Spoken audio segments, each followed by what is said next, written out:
Like, I need to tell you something that's going to sound absolutely insane, but I swear on everything I hold dear that every word of this is true.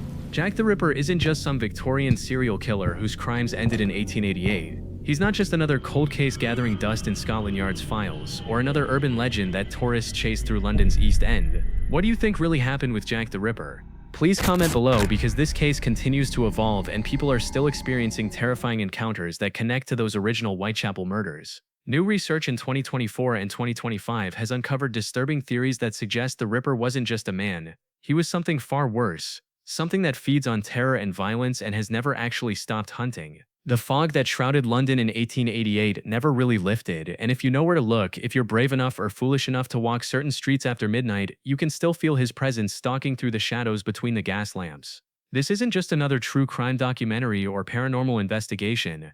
This is a warning about something that's still out there, still hungry, still carving his way through victims whose screams echo across more than a century of supernatural horror. The researchers who've been investigating this phenomenon have been finding connections, patterns that stretch from those original Whitechapel murders to modern disappearances that authorities refuse to acknowledge or investigate.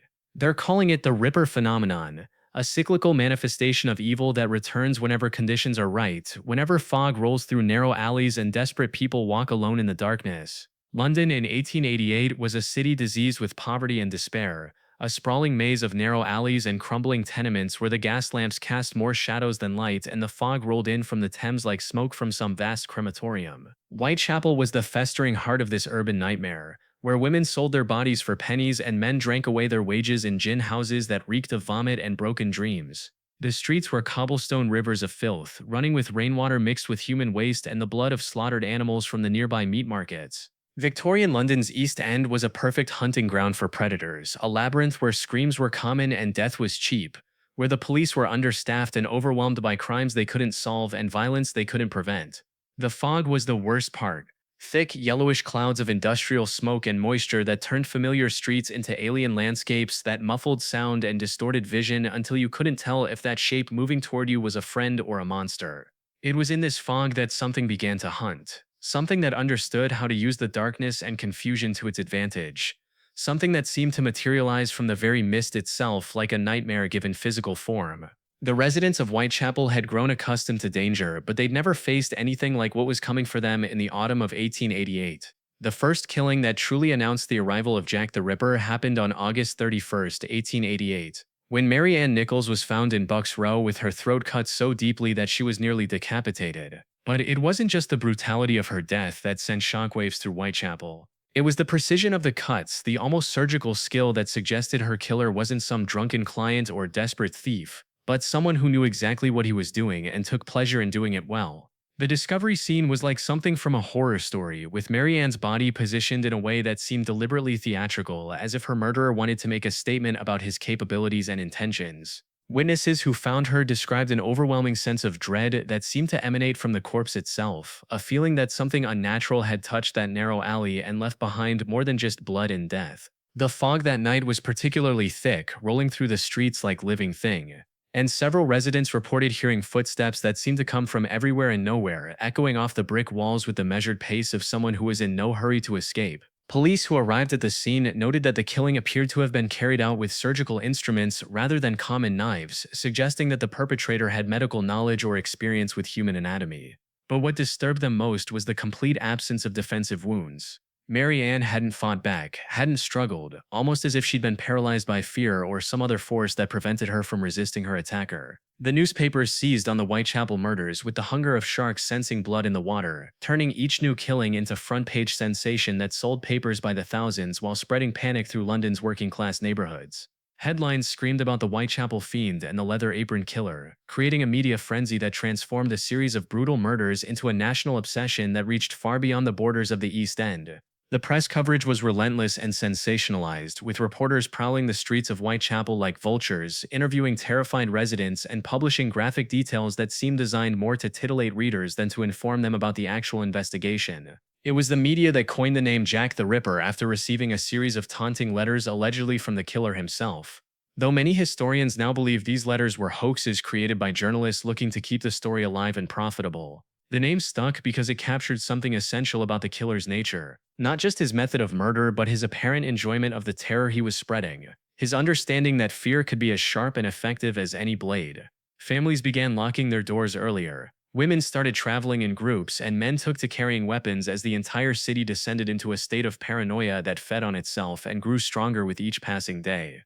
The atmosphere in London became oppressive, suffocating, as if the fog itself had been poisoned by the evil that was stalking through its streets. The infamous From Hell letter arrived at the offices of George Lusk, chairman of the Whitechapel Vigilance Committee, on October 16, 88, accompanied by what appeared to be half of a human kidney that may have been taken from one of the Ripper's victims. The letter was written in a crude, mocking tone that seemed to take genuine pleasure in the terror it would cause, with phrases like "I fried and ate it" that suggested the writer was not just a killer but something far more twisted and inhuman. But beyond the disturbing content of the letter itself, there was something about the physical document that unnerved everyone who handled it. The paper seemed to absorb light rather than reflect it. The ink appeared to shift and move when examined closely, and several people reported feeling nauseous or dizzy after reading the text. Some investigators began to suspect that the letter carried more than just words, that it was somehow infused with the same malevolent energy that drove the killings, that touching it was like making contact with the mind of something that existed beyond normal human evil. Religious authorities who examined the letter claimed it bore signs of supernatural corruption, that the very parchment seemed to radiate an aura of dread that affected anyone who came too close. Police officers involved in the case reported having nightmares after handling the correspondence. Dreams filled with fog and screaming and the sound of footsteps following them through endless dark alleys. The letter seemed to mark a turning point in the investigation, transforming it from a hunt for a human killer into something that felt more like an exorcism, a battle against forces that couldn't be understood through conventional police work. Theories about Jack the Ripper's identity proliferated like infection, spreading through London's social circles and spawning suspicions that turned neighbors against each other and destroyed communities already fragmented by fear and poverty. Doctors came under scrutiny because of the surgical precision of the wounds. Butchers were suspected because of their familiarity with knives and anatomy. Aristocrats were whispered about in connection with occult rituals and secret societies that supposedly required human sacrifice. Aaron Kosminski, Montague John Druitt, Francis Tumblety, and dozens of other suspects were investigated, followed, and ultimately cleared or dismissed as the investigation consumed resources and manpower without producing any definitive answers. The problem wasn't just the lack of forensic technology or the incompetence of Victorian-era policing. It was the growing sense that they were hunting something that operated according to rules they didn't understand, something that seemed to anticipate their moves and stay one step ahead of every trap they set. Witnesses described seeing a tall figure in a dark coat and top hat moving through the fog with inhuman grace. But when police arrived at reported locations, they found nothing but empty streets and the lingering scent of something that smelled like sulfur mixed with rotting meat. The killer seemed to possess an intimate knowledge of Whitechapel's layout, appearing and disappearing like he could move through walls or materialize from shadows, leading some investigators to wonder if they were dealing with someone who had supernatural assistance or abilities that went beyond normal human capabilities.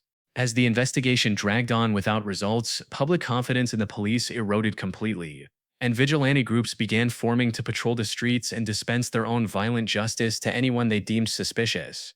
Local residents began reporting strange phenomena that went far beyond the murders themselves, encounters with something that seemed to exist in the spaces between the visible world and whatever lay beyond human perception. People walking alone at night claimed to hear footsteps following them through the fog, matching their pace exactly but always staying just out of sight, creating an oppressive sense of being stalked by something patient and predatory.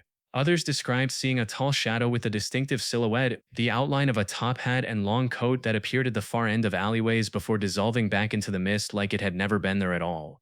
The most disturbing reports came from residents who claimed to smell smoke when no fires were burning, a thick, acrid scent that seemed to cling to the fog and made people feel nauseated and disoriented. Some witnesses swore they could hear whispering in languages they didn't recognize, voices that seemed to emanate from the walls themselves and carried promises of violence and death that made hardened East End criminals cross themselves and mutter prayers. Children began having nightmares about a man with glowing eyes who watched them from their bedroom windows, and several families reported finding strange symbols carved into their doorframes, geometric patterns that looked like they belonged to some ancient religion or occult practice. Even the police officers patrolling Whitechapel started experiencing phenomena they couldn't explain or report without risking their careers. Shadows that moved independently of their sources, the sensation of invisible hands touching them in empty rooms, and most disturbing of all, the sound of a woman screaming that seemed to come from everywhere and nowhere, echoing through the streets long after any actual voices had fallen silent. The fear that gripped Whitechapel grew like cancer, spreading through the community until entire neighborhoods existed in a state of constant terror that transformed ordinary people into suspicious, paranoid creatures who saw potential killers in every stranger and heard death in every unusual sound. Prostitutes who had once worked alone began traveling in groups, carrying makeshift weapons and religious talismans that they hoped would protect them from whatever was hunting in the fog. Many of the working women left Whitechapel entirely, fleeing to other parts of London or other cities where they felt the Ripper's influence couldn't reach them. But even this exodus didn't bring the sense of safety they desperately sought. Parents began keeping their children locked indoors after sunset, and families that had lived in the East End for generations started talking about moving away from London entirely, convinced that the evil stalking their streets was too powerful to be defeated by conventional means. The psychological impact was devastating. People who had survived poverty, disease, and industrial accidents found themselves broken by the constant anticipation of violence, by the knowledge that something inhuman was moving among them and selecting victims according to criteria they couldn't understand or predict. Local churches reported unprecedented attendance as desperate residents sought divine protection from a killer who seemed to possess supernatural abilities. But even religious faith provided little comfort when the fog rolled in and the gas lamps flickered in ways that suggested unseen forces were manipulating the very infrastructure of the neighborhood. Men who had never shown fear in their lives began carrying weapons and traveling in groups, and several innocent people were beaten or killed by mobs who mistook them for the Ripper based on nothing more than being in the wrong place at the wrong time. Some detectives working the Ripper case claimed they had developed leads that could have solved the mystery, but their evidence mysteriously disappeared from locked files. Their witnesses suddenly refused to cooperate, and their superiors reassigned them to other cases without explanation. Inspector Frederick Aberline, who led much of the official investigation, reportedly told colleagues that he believed someone with significant political influence was actively interfering with their work, protecting the killer for reasons that went beyond normal criminal corruption. Several officers involved in the case died under suspicious circumstances. Inspector Walter Dew suffered a heart attack at age 45, despite having no history of heart problems. Detective Edmund Reed was found dead in his home from apparent gas poisoning that investigators ruled accidental, despite evidence suggesting the gas lines had been deliberately tampered with. The pattern of mysterious deaths and career-ending transfers among Ripper investigators became so pronounced that younger officers began requesting reassignments rather than risk being associated with the case that seemed to destroy everyone who got too close to the truth. Some theorists believe the Ripper was connected to powerful occult societies that operated within London's upper classes, groups that practiced ritual murder and had enough political influence to ensure that investigations into their activities would be suppressed or misdirected. Others suggest the killer was protected by government agents who understood that revealing his true identity would expose scandals that could bring down the monarchy or destabilize the empire itself. Whatever the truth, it's clear that forces beyond normal criminal enterprise were working to keep Jack the Ripper's identity secret, and those forces were willing to kill anyone who threatened to expose their operations. Survivors of encounters with the Ripper describe something that went beyond human evil, something that seemed to exist in the borderlands between the physical world and whatever nightmares lurk just beyond human perception. Elizabeth Stride, who survived an attack that many believe was interrupted before the killer could complete his work, told police that her attacker's eyes glowed with their own light, that looking into them was like staring into an abyss that contained endless hunger and hatred. She claimed that when he grabbed her, his hands were cold as ice despite the warm autumn weather, and that she could smell death on his breath. Not just the metallic scent of blood, but something deeper and more corrupt, like flowers rotting in a tomb. Other witnesses described similar phenomena: a tall figure that moved too smoothly through the fog, footsteps that made no sound on cobblestone streets, and most disturbing of all, a presence that seemed to drain warmth and hope from the air around it. Martha Tabram, another victim who initially survived her wounds long enough to speak to police, whispered about eyes like burning coals and claimed that the killer had spoken to her in a voice that sounded like it was coming from inside her own head rather than through the air. Several witnesses reported that the Ripper cast no shadow despite the bright gas lamps, that mirrors in nearby windows showed empty reflections even when his figure was clearly visible to the naked eye. These accounts were dismissed by officials as the fantasies of traumatized minds, but the consistency of the supernatural elements across multiple independent testimonies suggests that Jack the Ripper was something far more dangerous than any ordinary serial killer. The autumn of 1888 became known as the Autumn of Terror, As the killings escalated in frequency and brutality, transforming Whitechapel into a living nightmare where residents lived in constant fear of becoming the next victim in a series that seemed to have no end and no logical pattern.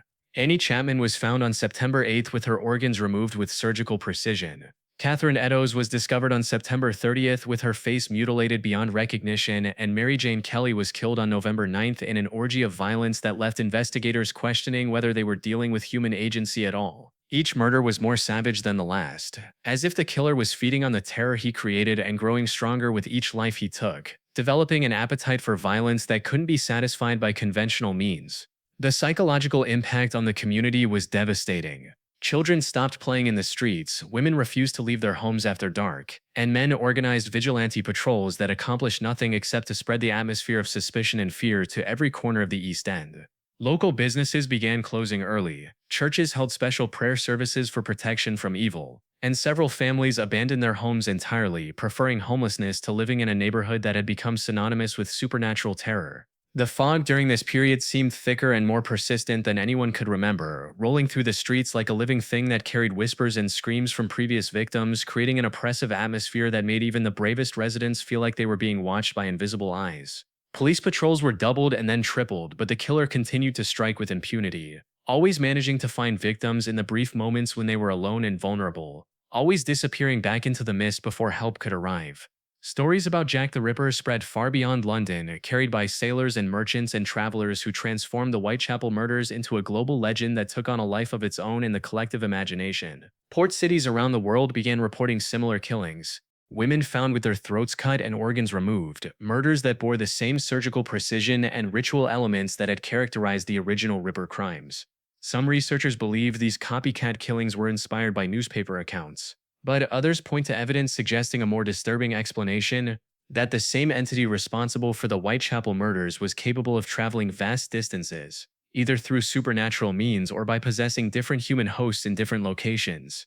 The legend grew and mutated as it spread, incorporating local superstitions and cultural fears until Jack the Ripper became less a specific individual and more a manifestation of universal terror, a symbol of the violence that lurks in the hearts of civilized societies. Sailors claim to have seen a tall figure in Victorian dress walking the docks of New York and Boston, always in fog, always near locations where similar murders occurred days or weeks later. The stories became part of maritime folklore, warnings passed down through generations of seamen who swore that certain ports were cursed, that fog rolling in from the ocean sometimes carried more than just moisture and salt air. By the turn of the century, Jack the Ripper had transcended his origins as a London serial killer and become something approaching a dark deity, a patron saint of murderers, and a cautionary tale about the evil that exists in the shadows of human civilization.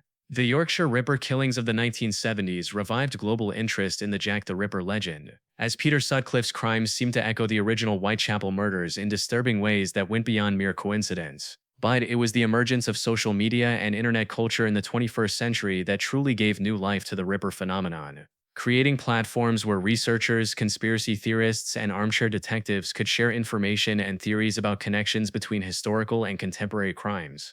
In 2024 and 2025, reports began circulating on social media about new sightings in London's East End, people claiming to see a tall figure in Victorian dress moving through the fog near the original murder sites. Always at night, always in weather conditions that matched those described in 1888 witness accounts. These modern sightings were initially dismissed as hoaxes or publicity stunts designed to attract tourist attention, but the consistency of the reports and the credibility of some witnesses began to attract serious attention from paranormal investigators and law enforcement officials. Cell phone videos appeared online showing shadowy figures that seemed to dissolve when the camera focused on them. Audio recordings captured footsteps and whispers in empty alleyways, and several people reported experiencing the same supernatural phenomena that had terrorized Whitechapel residents more than a century earlier. The most disturbing development was the discovery that these modern encounters were often followed by disappearances. People who reported seeing the Victorian figure were later found dead under circumstances that bore striking similarities to the original Ripper murders.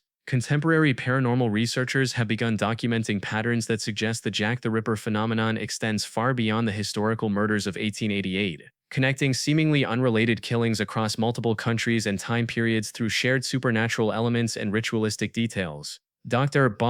Sarah Chen, a forensic anthropologist who has studied serial killer behavior for over 2 decades, published a controversial paper in 2024, arguing that certain murders in London, New York, Boston, and San Francisco between 1888 and 2023 share characteristics that cannot be explained by copycat behavior or coincidence. Her research identifies specific forensic markers, the precise angle of throat wounds, the surgical removal of specific organs, the positioning of bodies in ritualistic arrangements that appear in crime scenes separated by decades and continents, suggesting either an impossibly long-lived killer or some form of supernatural influence that operates through different human agents.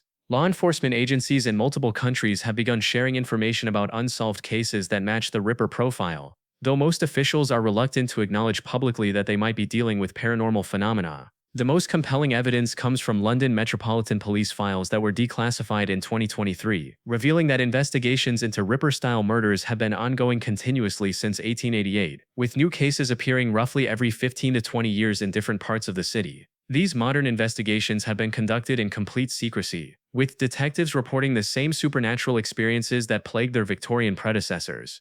Equipment failures in specific locations, witnesses who retract their statements after reporting nightmares about glowing eyes, and evidence that disappears from secured storage facilities without explanation. People living in modern Whitechapel, now a trendy district filled with art galleries and expensive restaurants, report experiences that echo the terror of their Victorian predecessors. Though most are reluctant to speak publicly about encounters that sound like scenes from horror movies, residents of Dorset Street, now completely redeveloped but still following the same basic layout as in 1888, claim to hear women screaming in the early morning hours, always around 3 a.m., always lasting just long enough to wake them before fading into silence.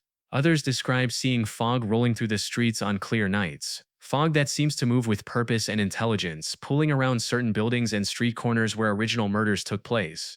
The most frequent reports involve footsteps, the sound of someone walking with measured pace through empty streets, footsteps that seem to follow people home and continue outside their windows long after they've locked their doors and drawn their curtains. Local police receive dozens of calls each month about suspicious figures matching Victorian-era descriptions, but when officers arrive at reported locations, they find nothing except an unusual cold spots and the lingering scent of something that smells like old leather mixed with decay. Several residents have reported finding strange symbols carved into their door frames or spray-painted on walls. The same geometric patterns that appeared in police files from 1888. Symbols that seem to attract flies and create feelings of unease in anyone who looks at them for extended periods.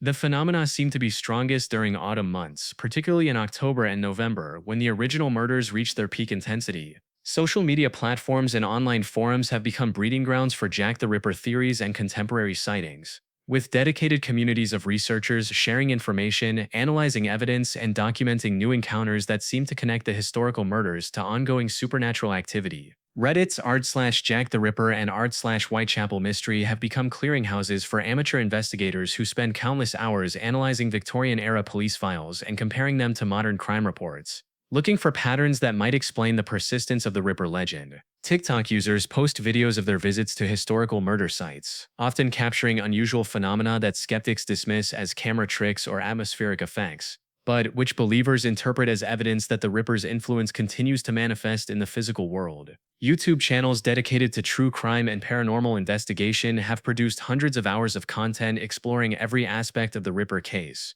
from historical analysis to ghost hunting expeditions in Whitechapel locations. The most disturbing aspect of this online obsession is the pattern of accounts being mysteriously deleted or banned after posting particularly compelling evidence. Users who claim to have discovered new connections between historical and contemporary cases often find their profiles suspended, their videos removed, and their research files corrupted or deleted. Several content creators have reported receiving threatening messages that seem to know intimate details about their personal lives, warnings to stop investigating the Ripper case that come from anonymous accounts that cannot be traced through normal digital forensics. The pattern of online suppression has become so pronounced that some researchers believe there are still forces working to keep the truth about Jack the Ripper hidden. The same forces that interfered with the original investigation and continue to protect whatever entity is responsible for the ongoing murders. I decided to travel to London in October 2024, drawn by a combination of genuine curiosity about the historical case and a growing obsession with the modern sightings that seem too consistent and detailed to be mere hoaxes or mass hysteria.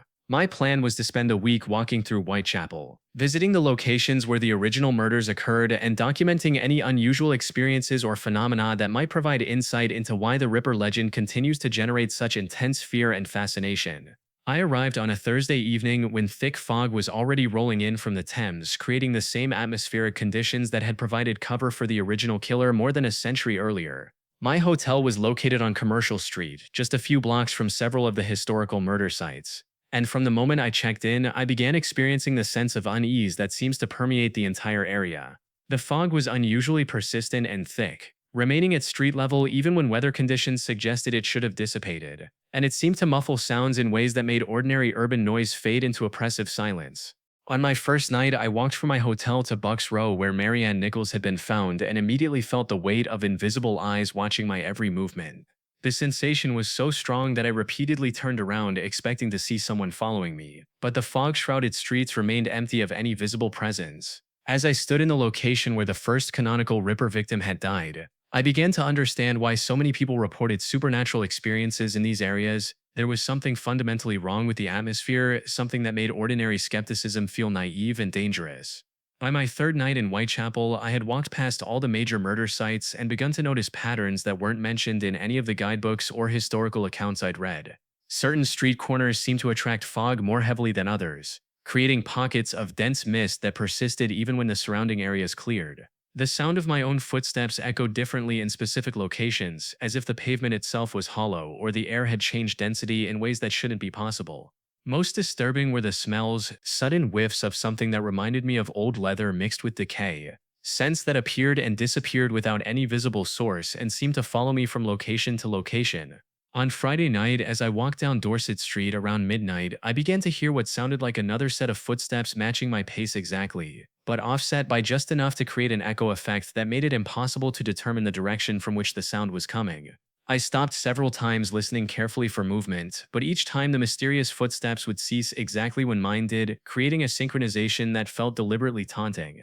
The fog was particularly thick that night, reducing visibility to just a few feet in any direction, and I began to understand how the original Ripper had been able to strike and disappear so effectively. In these conditions, someone could approach within arm's reach without being detected until it was too late to escape. As I reached the approximate location where Mary Jane Kelly had been murdered, the sensation of being watched became so intense that I actually began to feel physically ill, as if some invisible presence was draining energy directly from my body. The encounter that convinced me I was dealing with something beyond normal human experience happened on Saturday night, my fifth day in London, as I walked through a particularly fog-shrouded alley near the Ten Bells pub around 2 a.m. I had been documenting my experiences with voice recordings on my phone, trying to capture any unusual sounds or atmospheric phenomena. When I noticed that the device was behaving strangely, the screen would flicker and dim without reason. The audio would cut out mid-sentence, and the GPS function seemed to show me in completely wrong locations despite being in areas I recognized. As I struggled with the malfunctioning technology, I became aware that the fog around me was moving in patterns that defied the gentle breeze I could feel on my face, swirling and condensing in ways that seemed intentional, almost as if something invisible was disturbing the mist as it moved through the air. Then I saw him, or at least I saw something that might have been him, a tall silhouette at the far end of the alley, wearing what appeared to be a long coat and top hat that belonged to another century. The figure stood perfectly still for what felt like several minutes, and despite the fog and poor lighting, I had the distinct impression that it was studying me with the same intensity that I was studying it. When I tried to move closer, raising my phone to capture video evidence, the figure began to fade like smoke, not walking away but actually dissolving into the mist until only empty space remained where it had been standing. But the most terrifying part of the encounter wasn't the apparition itself, it was the realization that I could still feel its presence watching me, that whatever I had seen was still there in the fog, invisible but undeniably real, circling me like a predator evaluating potential prey. The final piece of evidence that convinced me I had stumbled into something far more dangerous than historical tourism came when I returned to my hotel room and tried to review the recordings and photos I had taken during my week in Whitechapel. Every single file was corrupted, showing nothing but static or completely black screens, despite the fact that my phone had appeared to be functioning normally when I was creating the recordings. But more disturbing than the technical failures was what I found written on the bathroom mirror in my hotel room. Symbols that matched the geometric patterns I had seen in historical police files, carved into the glass with precise lines that would have required professional tools and considerable time to create. The hotel staff claimed they had no knowledge of how the markings had appeared, and security cameras from my floor showed no evidence of anyone entering my room while I was out exploring the city. As I packed to leave London, I began hearing whispers that seemed to come from the walls of the hotel room itself. Voices speaking in accents that sounded Victorian. Words that I couldn't quite make out, but that filled me with a sense of dread so intense that I found myself checking locks and windows repeatedly throughout my final night. The whispers followed me to the airport and continued during my flight home, always just quiet enough that I couldn't be sure if they were real or products of my imagination, but persistent enough that I began to understand why so many people who investigate the Ripper case eventually abandon their research or suffer psychological breakdowns. Even now, months later, I still hear those voices in quiet moments. Still catch whiffs of old leather and decay when fog rolls through my hometown. Still feel the weight of invisible eyes watching me from shadows that shouldn't exist in areas thousands of miles from Whitechapel. What I discovered during my time in London is that Jack the Ripper never really died. He just learned to wait, to hibernate in the fog and shadows until conditions were right for him to emerge and feed again. The whispered voices I heard in that hotel room told me things that I wish I could forget. Revealed truths about the nature of evil that most people aren't equipped to understand or accept. They told me that the Ripper isn't a man but a hunger made manifest, a supernatural force that feeds on terror and violence, and has been stalking human civilization for far longer than the brief period of notoriety he achieved in Victorian London. The 1888 murders weren't the beginning of his activities. They were just the first time he became careless enough to attract significant attention, to create patterns that allowed people to recognize his work and give him a name. The voices told me about other times, other places, other identities he has assumed throughout history. Always hunting, always killing, always disappearing back into whatever realm he inhabits between manifestations. They told me that he can sense when people are getting too close to understanding his true nature. That he has ways of protecting himself that go far beyond normal human capabilities. That the mysterious deaths and disappeared evidence that have plagued Ripper investigations for over a century are his way of ensuring that certain secrets remain hidden. Most terrifyingly, they told me that he knows I've been asking questions, that he's aware of my research and my attempts to document the modern phenomena that seem connected to his legend. I can hear him breathing in the fog outside my window right now, smell the old leather and decay that marks his presence, feel his eyes watching me as I type these final words. If I don't post again, you'll know why. If this chilling investigation into one of history's most terrifying unsolved mysteries resonated with you, if you want to hear more spine-tingling stories about supernatural phenomena and paranormal cases that authorities don't want you to know about, please subscribe and share this video with others who seek the truth about these dark mysteries. Your support helps us investigate more disturbing true crime cases and unexplained events that continue to haunt our world.